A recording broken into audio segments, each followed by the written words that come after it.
Ay, qué rico se ve eso. Te ves como travieso. Quiero probar tu beso. Estoy buscando un gatito como tú que me dé por una mañana por la noche todo el día. Estoy buscando un gatito como tú que me dé por una mañana por la noche todo el día. Estoy buscando un gatito como tú que me dé por una mañana por la noche todo el día. Estoy buscando un gatito como tú que me dé. Stop.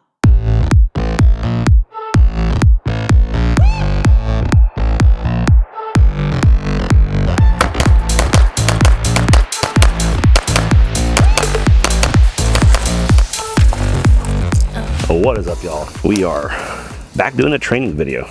It's been a little while.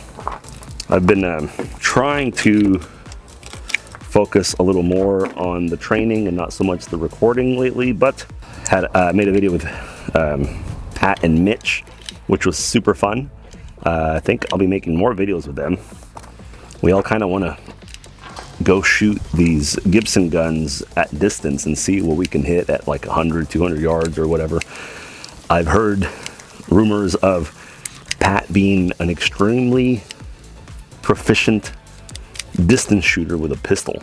So I am eager to see that, and maybe he can pass some pointers along, because I've never really shot at distance like that with a pistol. You know, I stick to 30 yards and under usually for what I do. But if you guys watched that video, you heard me say that the Gibson Custom Guns El Gordo build has reached 10,000 rounds, dude. I don't know if I've ever shot 10,000 rounds out of a gun before. Definitely gotten close, never there. And dude, the gun is just blowing me away. It's 10,000 rounds of just it working all the time. What else can I say but that, dude? Like, high primers, that's my fault. Bulge cases, that's my fault. But the gun, it's literally been perfect. So what else could you ask from any gun? Especially like a 2011. I think nowadays people have figured them out a little more, but Mitch has definitely figured them out, because this thing's just been immaculate. All that being said, that's kind of what this video is about. We are going to do a little bit of shooting, but I mainly wanted to talk about the gun, and it's going to be a bit of a boring talk, I think, because, well, you guys have pretty much watched me shoot this thing from the inception. The slide, just as juicy. Nothing's changed on it. I put a different dot on it because I'm moving the green dots. Beyond that, the only thing that has actually changed on it, I guess I could say, is it's developed a bit of a natural patina. Pat noticed back here how it's shined up, and he was asking me about like polishing the beaver tail, and I'm like, man, that's just been my hand polishing the gun there in dry fire and stuff. And then underneath the trigger guard, you know, like all that's kind of been polished up. It's kind of hard to see with this light, but you can kind of see it in the shimmer where my finger sits. A bit of that NT7 Plus has started to rub off there. Up here where I'm constantly like racking the gun, the serrations up here, maybe more prevalent on this side. Oh, you can see it there. It's nice and shiny there. The safety is very shiny now too. There's a little bit of patina there. Since running this gun, Mitch has, I think, sold maybe 8 versions of El Gordo, which is super cool because I'm the only one with an El Gordo. Like, the Praetorian is the standard build, but when he built this to me, you guys watched it. I went to a bunch of matches, went to nationals, went to a few state championships with it, and it made its rounds online. Dude, I think I've had like over 2 million views across social, YouTube here and Instagram and stuff with this gun. So the word got around, and that was the point, right? I just wanted to come out here, shoot the gun a little bit, talk to you guys about the gun. Like I said, it was super boring, man. I took it to nationals, ran flawlessly, took it to Arkansas, New Mexico, Texas, shot a bunch in Oklahoma City, in Tulsa, and dude, the gun's just been running. And so one thing that Mitch and I are going to be working on for the future is increasing slide speed. Decreasing a bit of the weight from the slide towards the front. The gun, I'm very used to how it tracks. It is a very soft push. Dot never leaves the optic window in recoil. I mean, I think I've shot like 10 splits with it. So it's not like the slide speed is slowing me down, but I do want it to return to 0 a little bit quicker. Sometimes if I am lax on my grip, the gun will dip a little bit and it'll cause some low shots. After 10,000 rounds, this is just the little nuances that I'm noticing, right? What I think I'm gonna have Mitch do is keep the gun pretty much the same and just start taking out some metal from the slide. And you know, I like how clean the gun is. I love the simplicity of the design, the tri-top super clean. I love the real clean serrations. I love the logo, just clean how it is there. So I don't know what Mitch has in mind, but I would like to just cut some material off the top and then shoot it and see how it goes. And then if it needs it again, then maybe we can cut some material off in between the serrations here. But I kind of want to make it as subtle as possible. That's the look of this gun is super cool to me, so I don't want to change the look a whole lot, but I definitely want to change how it functions just a little bit. So one thing that eventually I did, because where was I wish I remember what match I was at. I think it was at one of the local XMG matches. Went to a table pickup with the mag in it, and I grabbed it, and then the mag just fell out, dude, because I had an extended mag button put on. So since then, I've taken it off when it hit about 10,000 rounds. I went to Mitch's place so that he could look it over, just kind of put his eyeballs on it. He hasn't taken the gun apart in a while, and I just wanted him to look at his own handiwork. It's kind of boring to talk about because there's no drama with his gun, you know, zero drama with it. He took it apart. Everything looked fine. Everything looked like I was wearing like it was supposed to. The gun is still extremely tight. One thing that was kind of funny that happened is I had never cleaned the extractor channel on this thing, and he was laughing. I'll play that video for you guys over at Mitch's workshop.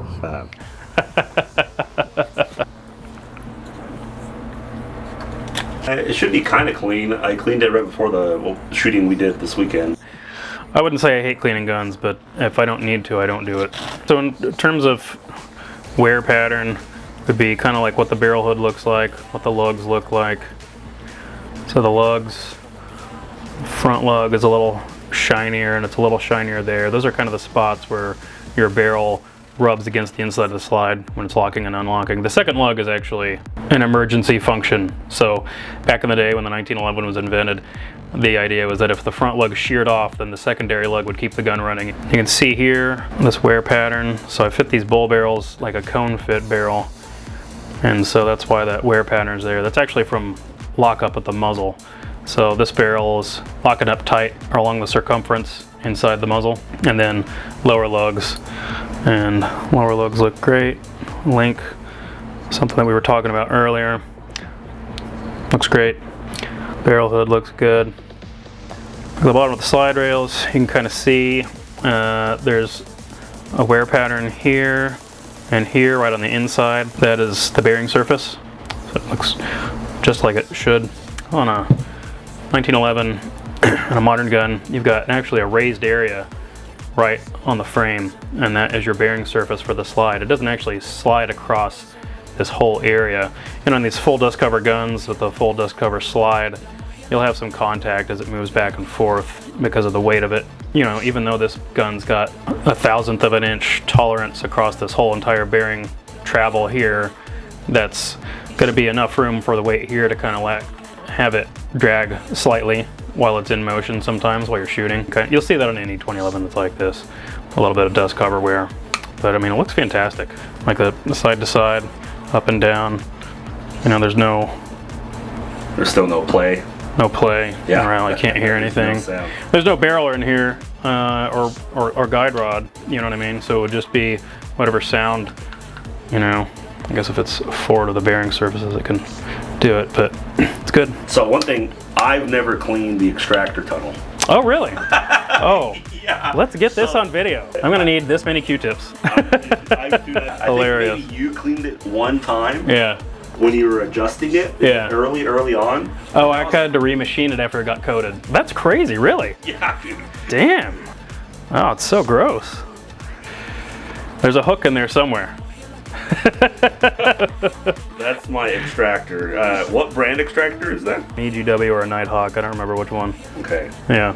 But yeah, that's the first time it's been taken out in almost 10,000. Honestly, it's not that bad. Mine Crazy. was a lot worse actually at about 6,000, but maybe because you oil your gun, and I don't oil my gun between cleanings. Nasty. 2 world wars. Dude, it's like, I don't know what this is like. It's like rubbing off glue. So I buy the extractor, and then I cut them to dimension for 9mm. So these all come in 40 cal size. So if you actually buy a 9mm extractor, they're all actually meant for 40. And so I trim down the fitting pad and the hook, and I machine a ramp into the what's called the bearing surface. Okay. I mean, to me, dude, you're fitting an extractor like that. I don't know. Like, that's just, you're not just buying an extractor and throwing it in there. No. I think that adds to why it's been in there for almost 10,000 rounds without needing to be taken out and cleaned. Yeah, you for saw sure. how dirty it was, and it was still working 100%. Right. Zero extraction issue. See how much fucking funk gets pushed out of there. Oh, it's hard. Ugh! Oh, girl, dude. How was that thing working? I'm just gonna do a chain of Q-tips. Oh, that's even worse almost. Jesus. You monster, what have you done? You told me to shoot the shit out of it. I'm doing it. All right, it's not so bad now. It's getting there. That's pretty hilarious though. Can you see the breech face? Build, there's like a mountain. Yeah, I can see it. Yeah. Let's see what that looks like when we push it off. Oh, yeah. Oh, it's good, it's chunky. Oh, look at that. That's just all breech face. So that's one thing I do clean. Yeah. Is the breech face. Yeah. Behind the extractor hook, and the feed ramp. Yeah. So those are like the 3 main parts that if I just need to get a quick cleaning done, that's all I kind of hit. And then I just blast it with that electronic cleaner. Yeah, CRC electronics cleaner. But that's the only thing that gets like a good scraping. Well, I mean, it's doing well. Actually, was one of the things I was interested in long term was this finish, this NT7. It's nickel Teflon.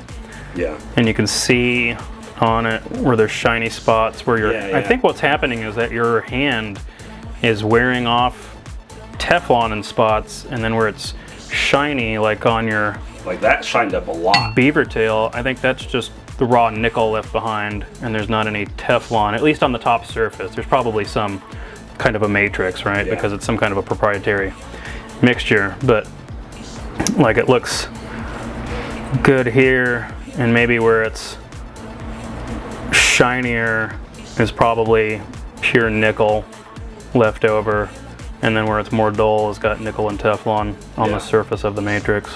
But I think it looks great, actually. I'm pretty impressed with this finish. This has got a marble cut on it, which is that channel there. And you can kind of see I kind of wiped some of the dirt away. But you can sort of see the track where the disconnector goes from here right straight into there. So it fits right in between those. So when you do that, you actually have to cut the disconnector head down so it's narrowed on either side. And it fits inside that cut. And then what that does is when your gun is pushing rounds into the chamber, you can't feel anything happening. The gun just kind of goes into battery. You can't feel a disconnector hang up, or no hitch or anything, which you generally can't feel unless you've been shooting a long time anyway and are used to the feel and cycle of a 1911 style gun. I don't know if I have any that have that hang up, but I think my first Prodigy did, because I was shooting a Prodigy early on, and I marble cut it. This is a Wilson Allen style barrel. When this unlocks and hits the frame, this vertical surface here hits the matching vertical surface in there, and then this horizontal surface here lands right on top of there. So when this is an unlock, it sits right down like that. And so all these barrels come with a ramp that's way too long, so I actually have to machine it to where it doesn't stick so far to the mag well. Because what'll happen is your mag, if that sticks out. Well, I have that problem, remember, with one of my Prodigies. Yeah, right. The Prodigy feed ramp, that's like probably the only real design defect on the gun, is the feed ramp is too long. But it'll essentially nick your mag, and sometimes it'll cause your mag to stick, Dude, prevent it from hanging up. It sees the gun completely. Yeah. Oh yeah, you brought it over to me to fix. Yeah. Every barrel's feed ramp is too long on a brand new barrel, so gotta do Gotta shorten that up, you know, and then what I've been doing is changing the angle of the feed ramp slightly. This is a cart barrel. I've switched to Nowlin barrels because availability is better, and I think that the finished dimensions are much better in terms of it being relatively easy to fit. It's a forged barrel like the cart ones. The twist rate's a little longer because the Nowlin barrels are really renowned for accuracy. Not that carts aren't, but that's what Nowlin's reputation is staked on. And they're fatter, so it's like more sort of heavy, non-reciprocating weight. Their feed ramps are more substantial than this.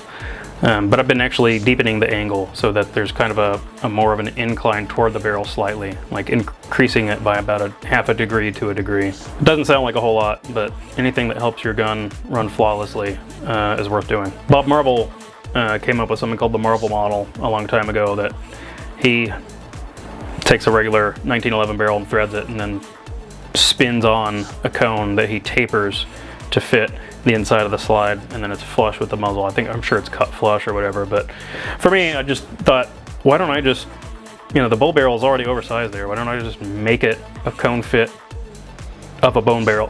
Yeah, like you can just do that, right? And then now you have a gun that, you know, if you're a good enough shooter, you can go shoot at 200 yards. Can you see the letters cart?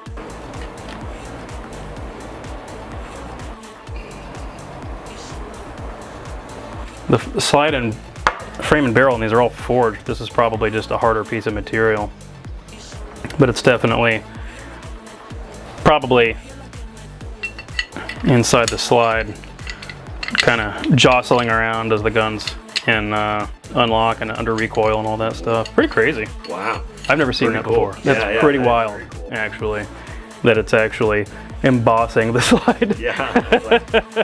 I'll oil this a little bit, put it back together. So I'm doing the lugs, the bearing surfaces, the slide rails, where the cone lockup is. Generally, you can just do this to the slide and not have to worry about it.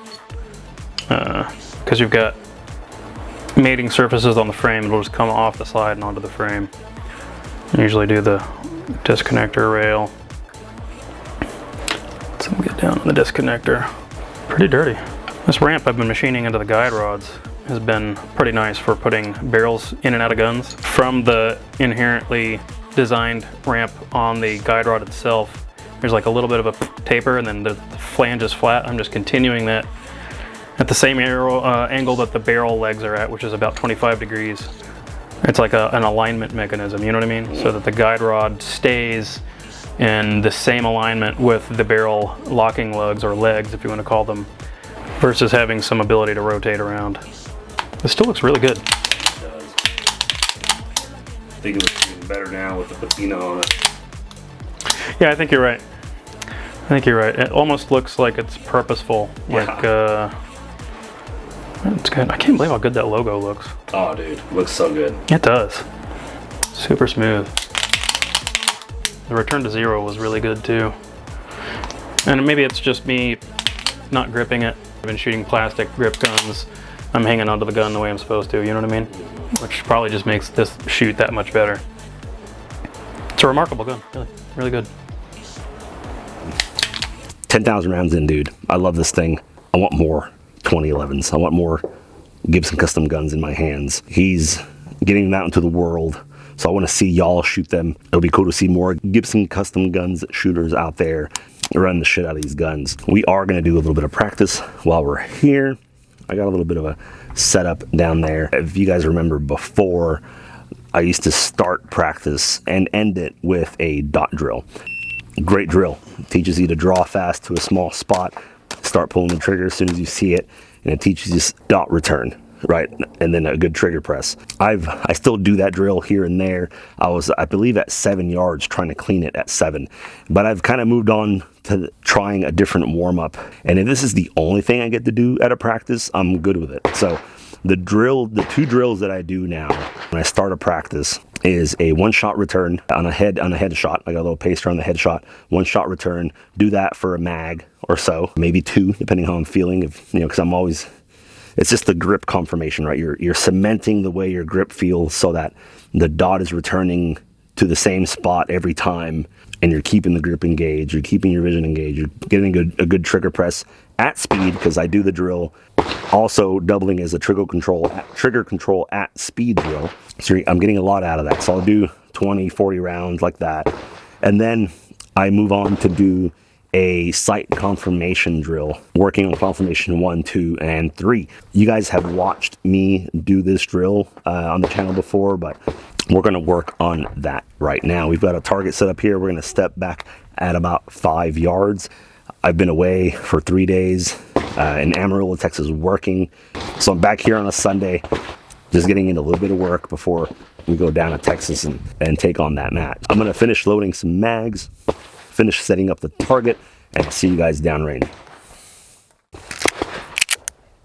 All right, no draw, just looking at the dot. All right, here we go.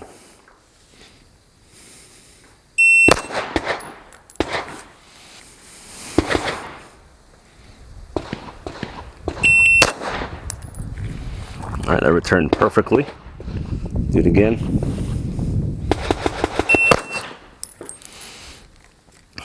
We're paying attention to where the dot returns.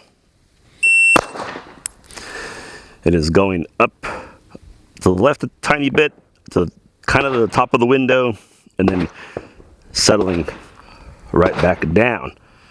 And I'm also pulling the trigger in about a 0.3, which maybe I can do that a tiny bit faster.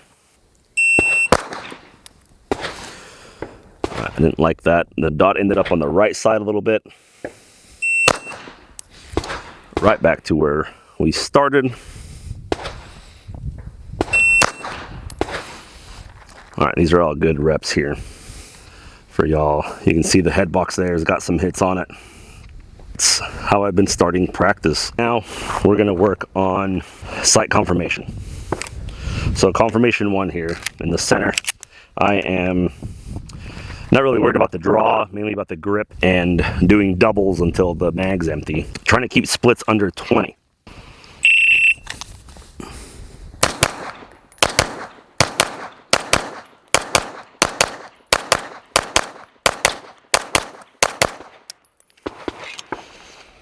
That felt really solid.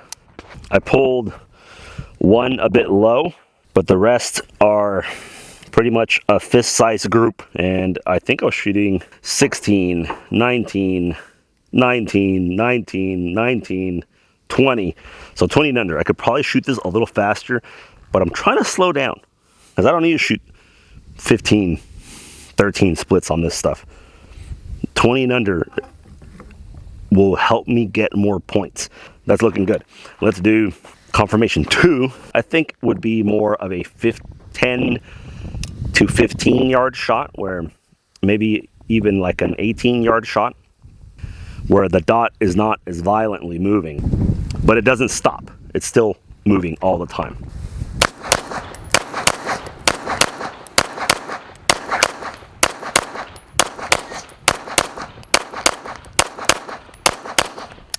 All right, so I let the gun climb a little too high on some of those.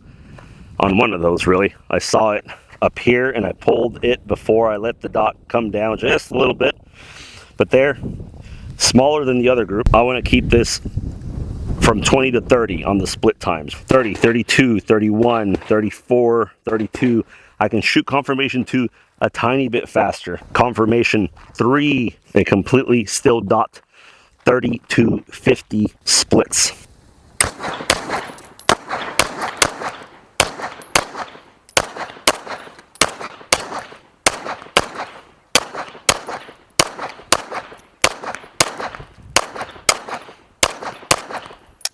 That group obviously needs to be they all need to be pretty damn small, but I'm more acceptable of like confirmation 1 being the biggest spread, confirmation 2 tightening it up a little bit, and then confirmation 3, man, that's 1.5 inch group right there. 48, 52, 53, 53, 50, 51, 51, 56, 42, but I'm going to change it up a little bit.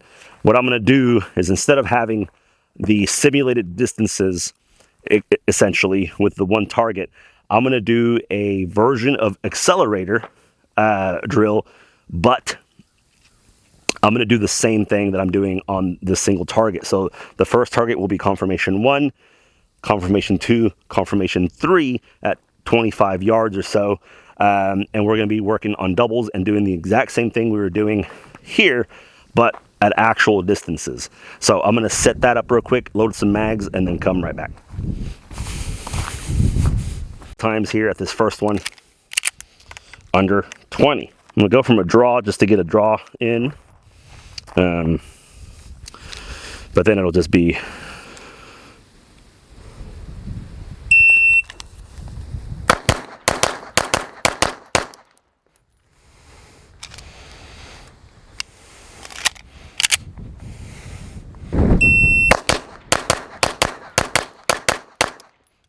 all right. It spread out a little bit more than I wanted to, but 18, 19, 18, 18. Those are kind of the average. So still on the A zone, but I had a couple on the side that I was fucking with my grip. When you actually put it out to distance, it changes it a little bit. 20 to 30 splits.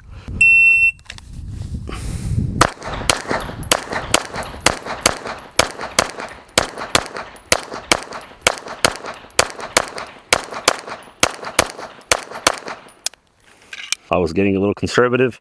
My grip wasn't there because I went from a draw. Again, this is what we're working on, right?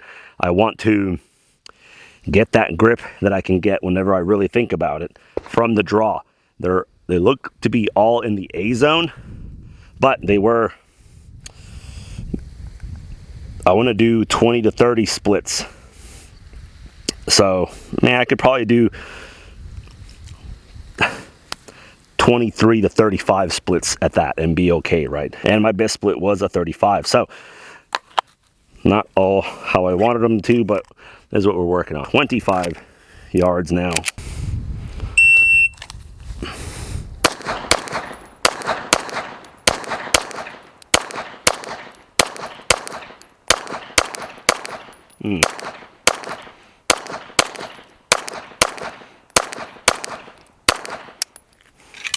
Let's go look at targets. Confirmation 1, all in the A zone. These were the two flyers I was talking about on the right when I kind of lost focus on the grip a little bit. 15 yards, all in the A zone. I could shoot them a little bit faster, I think. Also, I would rather have that be this big. You know, it's just the size of my fist. I'll take all A zone hits for that. I was splitting mid-30s on that. Now this one, 50, 49, 64, 51, 47, 51, not bad. And the hits were kind of there. 1, 2, 3, 4, 5, 6, 7, 2 line touchers, everything else alpha. I think I'm going to work on this drill quite a bit moving forward. All right, y'all, that's it for me today. I just needed to get out here, shoot a little bit of double, shoot a little bit of dot confirmation, try this drill out to see if it's something that I can work on in the future, which I'm really digging it. It takes a little bit more work to set it up. 3 targets versus 1. So it'll all just depend on how much time I have and what the conditions out here about how many target stands there are out and all that. So, but ideally, if I could set this up every time, I will. El Gordo, 10,000 rounds. We're on the path still for limited optics. We got Mississippi coming up. The Mississippi Classic, dude. I've been wanting to shoot this match since way back in the day that I shot USPSA. Micah and I have signed up for it. We are squatted. We got the hotel ready. We got time off of work ready. That is it for me and El Gordo out here, guys. We'll see you next time.